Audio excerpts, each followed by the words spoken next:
मरकजी वजीर सेहत डॉक्टर हर्षवर्धन ने कहा कि मुल्क में कोरोना वबा का सबसे बुरा दौर खत्म हो गया है। हर्षवर्धन ने उम्मीद जताई है कि जनवरी के किसी भी हफ्ते में मुल्क में कोरोना वैक्सीन की टीकाकारी का अमल शुरू कर दिया जाएगा। उन्होंने कहा कि कोरोना वैक्सीन को लेकर तेजी से काम चल रहा है। माहिरीन कोरोना वैक्सीन को लेकर बहुत गहराई और संजीदगी से एदाद-ओ-शुमार का तजिया कर रहे हैं।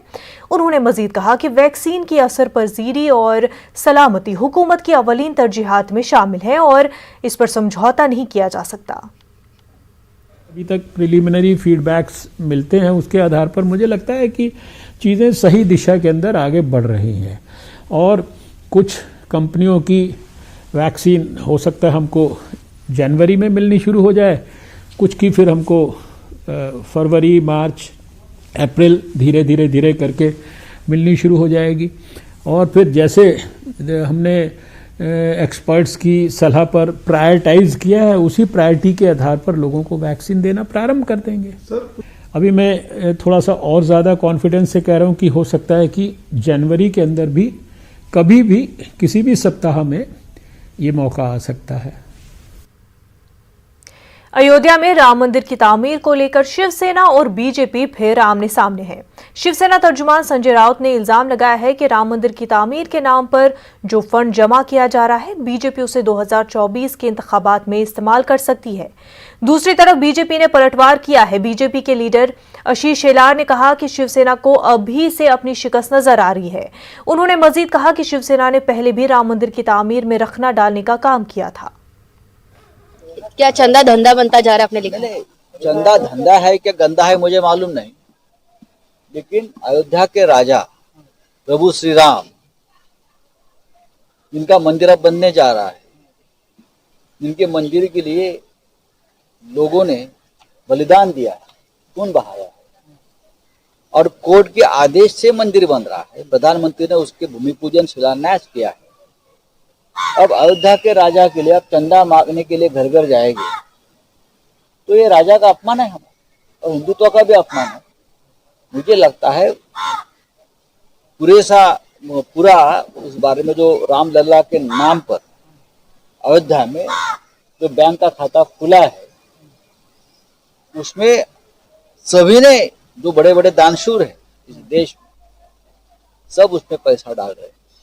शिवसेना ने भी 1 करोड़ रुपया दिया है। ऐसे बहुत से लोग, तो ये 4 लाख जो लोग भेज रहे हो आप गांव घर घर, वो किसके प्रचार के लिए भेज रहे हो? अब ये राम की नाम की राजनीतिक नौटंकी बंद करिए। राम मंदिर बनेगा, राम मंदिर बन रहा है, तो आप अब राजनीति बंद करिए बस। ममता, मुझे लगता है पहले शिवसेना ने राम मंदिर के पाया भरनी कार्यक्रम में अड़ंगा डालने का प्रयास किया, कहा ई मॉडल पर हो, ई तरीके से हो। आज जब मंदिर निर्माण के कार्य में स्वेच्छानिधि से नागरिक जुड़ रहे हैं तो उसमें अड़ंगा डालने का काम कर रहे हैं। शिवसेना राम विरोधी भूमिका लगातार ले रही है, ये जनता देख रही है। हमारे नुमाइंदे वसीम अंसारी बराह रास्त हमारे साथ जुड़ चुके हैं। वसीम, ये बताया कि शिवसेना जिस तरह से इल्जाम लगा रही है बीजेपी के कि बहुत फंड आया है, लेकिन बीजेपी जो है वो इंतखाबात में इन फंड्स को इस्तेमाल करेगी। किस बेसिस पर शिवसेना इस तरह के इल्जाम लगा रही है? हमारे नुमाइंदे वसीम से हमारा राब्ता मुनक़ता हो गया। नाजरीन, आपको बता दें कि शिवसेना का साफ तौर पर इल्जाम है कि बीजेपी जो है वो उन फंड्स का इस्तेमाल अपने इंतखाबात में कर रही है जो दरअसल राम मंदिर के लिए भेजे गए हैं। शिवसेना का कहना है कि उनकी पार्टी की जानिब से भी फंड्स जो है राम मंदिर की तामीर के लिए भेजे गए, लेकिन उनको ये लगता है कि जो आने वाले इंतखाबात है बीजेपी उन फंड्स को अपने इंतखाबात के लिए, अपनी पार्टी के लिए इस्तेमाल करने जा रही है। वहीं पर बीजेपी ने कहा है कि शिवसेना जो है बेबुनियाद ऐसे इल्जामात लगा रही है और दरअसल क्योंकि शिवसेना को अपनी हार दिखाई दे रही है इसलिए इस तरह की बयानबाजी जो कर रही है। तो राम मंदिर की तामीर को लेकर के एक बार फिर से पॉलिटिकल बयानबाजियां शुरू हो चुकी है। शिवसेना और बीजेपी आमने सामने हैं, एक दूसरे पर इल्जामात लगाए जा रहे हैं। शिवसेना एक जानिब बीजेपी पर फंड्स का गलत इस्तेमाल करने का इल्जाम लगा रही है, वहीं बीजेपी जो है वो शिवसेना को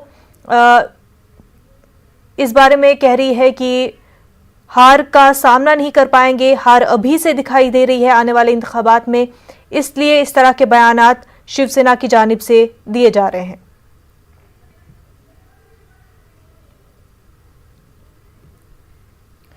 वसीम हमारे साथ जुड़ चुके हैं। वसीम, ये बताया कि संजय राउत ने कहा कि फंड्स जो है काफी राम मंदिर की तामीर के लिए पहुंच रहे हैं, लेकिन बीजेपी जो है अपनी पार्टी के लिए उन फंड्स का इस्तेमाल करने जा रही है।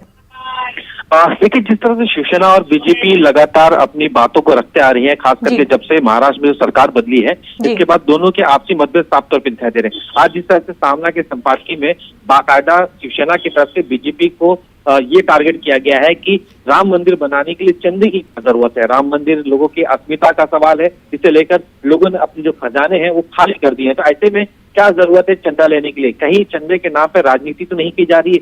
4 लाख स्वयं सेवक जो रास्ते में नहीं की जा रही है। 4 लाख स्वयं सेवक जो रास्ते पे निकलेंगे, घर पे जाएंगे, लोगों से प्रचार करेंगे, मिलेंगे, उनसे जो चंदा जमा करेंगे, ये महज सिर्फ और सिर्फ चंदा जमा करने के लिए, या फिर देखा जा रहा है कि जो आने वाले 2024 के चुनाव है उसके लिए तैयारियां की जा रही है। इस तरह के जो आरोप लग रहे हैं, इसे लेकर बीजेपी के खेमे में साफ तौर पे नाराजगी दिखाई देने लगी है और उनके नेता साफ तौर पे कहने लगे हैं कि शिवसेना जो है वो अपना हिंदुत्व भूल चुकी है, जो उनका मुद्दा था वो भूल चुकी है। जब से महाराष्ट्र में कांग्रेस एनसीपी के साथ गई है, सरकार बनाई है, तो भूल गई है।